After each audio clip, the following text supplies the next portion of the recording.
now I've completed my shifter cables. I've also gone over the back end and checked all the torque settings, as well as check out my fuel cell. And I'm going to start finishing all the paneling inside the car, the floorboards and such. Shifter cables in. You can see they're mounted to the correct location down here. They go through the firewall right there.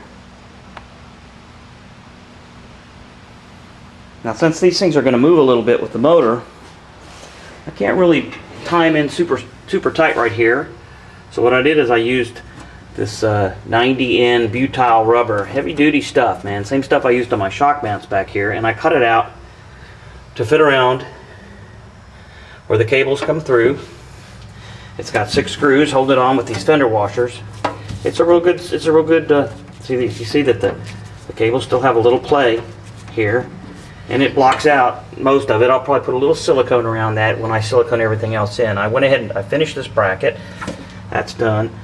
And I built a little step bracket here to close off this hole. This has to be big enough to get these cable ends through. So I had to make it big enough. And so then I got this little bracket right here. That's got 2 screws in it. It holds it up tight.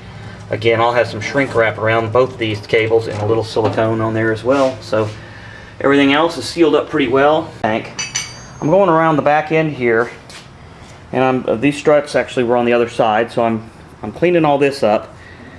I'm tightening everything up to torque spec, making sure everything's lined up and torqued down on both sides. I'm going to totally just go over this whole rear end, all the suspension members, all the bolts and all the pieces. Make sure everything is at final spec.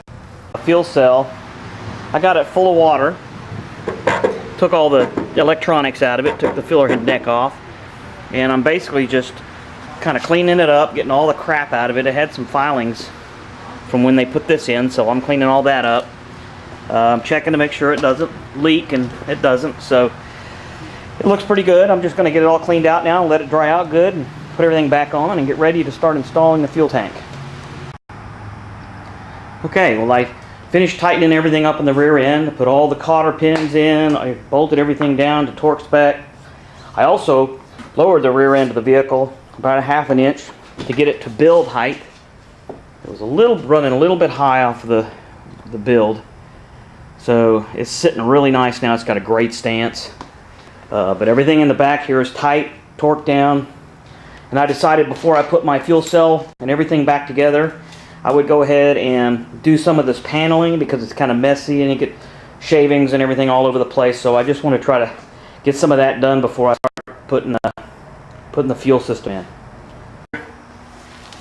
Floor plate in position. It's got screws all around.